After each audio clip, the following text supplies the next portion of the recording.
Well, ladies and gentlemen, welcome to our mutual aspect video here on KRS channel. And today we're going to be discussing mutual aspect between Moon and Mercury.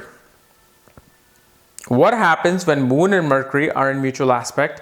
And I know I'm supposed to do Moon and Venus mutual aspect. I'll do it next week, okay?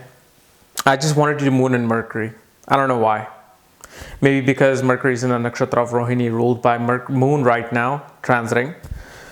So, Moon and Mercury mutual aspect. If you do not know, if you have mutual aspect in your horoscope, if you have Moon and Mercury mutual aspect in your horoscope, for that, check out the links here. Check out my full astrological report, including my books, Astrology, Conjunction, and Aspects of the Speed of Light. And especially in my astrology report, at the bottom on the second page, you'll see exactly which sign each planet is placed in, so you can see if there's many mutual aspect. Because if one planet is directly opposite to the other, like Taurus and Scorpio, then that's a mutual aspect. Okay, because mutual aspect happens when planets are 7 places away from each other, 7 houses, or they're 180 degrees apart, or they're just completely opposite from one sign to the other, like Aries and Libra, Taurus and Scorpio, Gemini and Sagittarius, Cancer and Capricorn.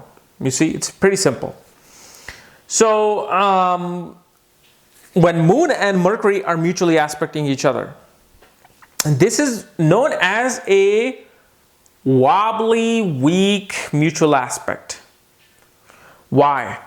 Because the thing is, Moon and Mercury are very switchable planets. They like to change directions at all times. Moon and Mercury are the type of planets that do not really hold a very strong foundation unless they're with a planet that holds a strong foundation. Moon and Mercury, as you know, Mercury, whenever it sits with any planet, conjunct any planet, gets aspected by any planet, he starts behaving and starts clapping for that planet. So if Mercury with Saturn, Mercury will start clapping for Saturn. He'll say, okay, I'll give effects of Saturn too whenever my Mahadasha comes. So Mercury kind of is a little bit of a chameleon like Rahu. How Rahu and Ketu transforms into other planet, Mercury is also he's not transforming, but he's cheering. He's like, okay, you want to give this person a malefic effects in their life? All right, I will do that too. Here we go. Moon does the same thing. Moon is simply a reflection of Sun. So that means if Sun was never here, we would never see Moon unless we had a ginormous flashlight and we pointed it at the Moon. So Moon, it observes energy. It likes to just be influenced by any planet that throws its beam on itself.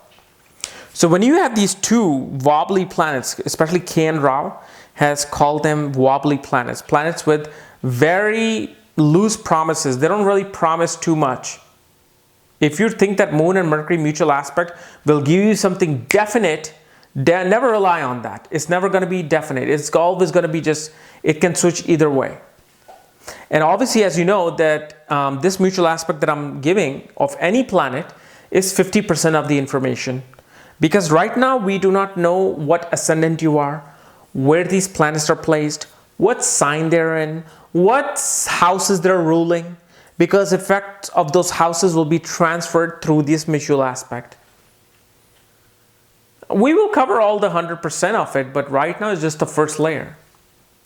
So when Moon and Mercury mutual aspect each other, it pretty much shows that a person, first of all, always has his emotion on his tongue. Meaning they will say whatever they're feeling. They always like describing themselves through their feeling. They always command or wish that the opposite of them, their spouse, their partner, their relationships that they engage into, must be extremely communicative, must be extremely emotionally communicative. Because Moon is what? Moon is emotions, feelings, happiness, mother, nourishment. Mercury is talk, communication, speech, business, transferring messages. So when messages are mixed in with emotions, shows they love expressing themselves through their verbal emotions. When they're feeling sad, they're not going to take it in. If they're feeling sad about their cousin, they will call their cousin. They'll be like, you know what, I'm so down today because of you. I was thinking about our time in Hawaii and it was so great of a time and I haven't spoken to you in 3 months. My God. Talking becomes very important for these people. What also becomes important is that their communicative ability is very good. Sure, they come with wobbly promises, fine. But when they're in a stand and they're talking, they talk with their complete emotions. These are not the kind of people who want somebody to write a speech for them, like a president of the United States would. Every speech is written, every speech is on a transponder. He's like looking at it and talking. These people are like, no, I'm going to speak whatever I feel, because what I feel is who I am. Your mother was an exceptional communicator. Especially if this mutual aspect, I'm going to use a sign. If it happens in Gemini and Sagittarius, your mother was not only a great communicator, but a great teacher, great philosopher. Somebody who always had solution to a problem through her verbal skills, who was able to always direct you into the direction that will solve your problems. This can also be extremely annoying of a mutual aspect. Depending on the sign, this person will probably get annoyed by people who are talking. It can happen directly opposite. Some of these mutual aspects can, especially let's say if Moon is in Scorpio or Aquarius, and Mercury is in Leo or Taurus, this person will be annoyed by people just talking to them.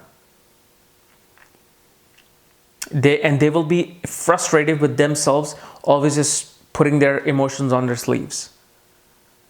Certain signs are karmic.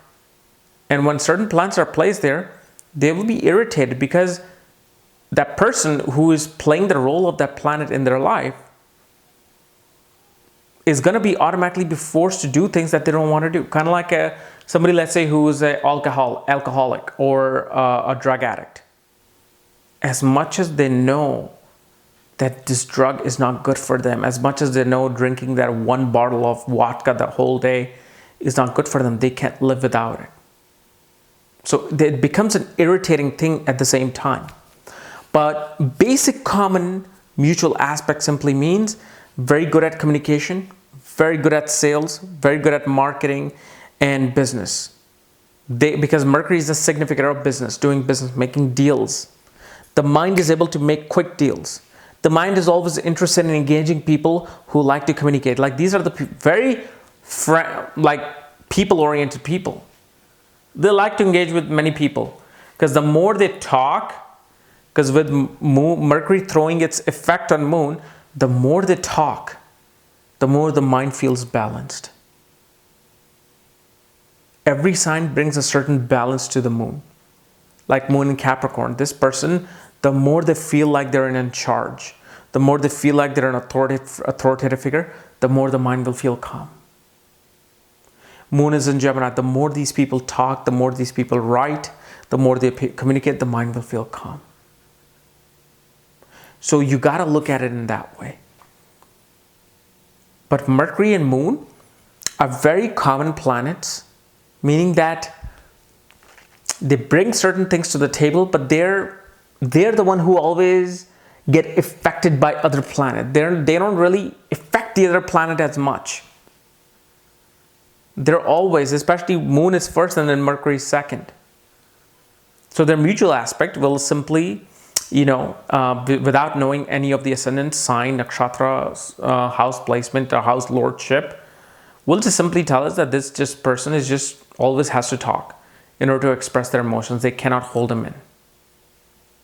And for these people, writing their emotions in a diary, in a blog, is always a good thing. They become very, very good at it. Okay?